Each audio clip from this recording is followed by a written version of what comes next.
How to make Lively Wallpaper display on multiple laptops or multiple monitors.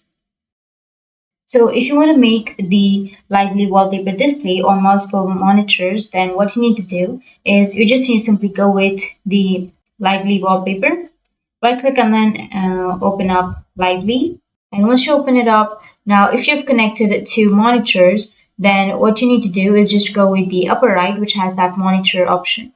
So click on it, and here you will have one screen. And if you want to add another screen or if you want to add another monitor, then you can add it and then you can go with screen 2. In my case, I only have one screen or one monitor, so it's showing one. But if you have two, then you'll have two options right here. You just need to simply switch between the wallpapers on your monitors. So that's it. That's how you can make a Lively Wallpaper display on two monitors. And if you have any questions, feel free to comment below. Thanks for watching.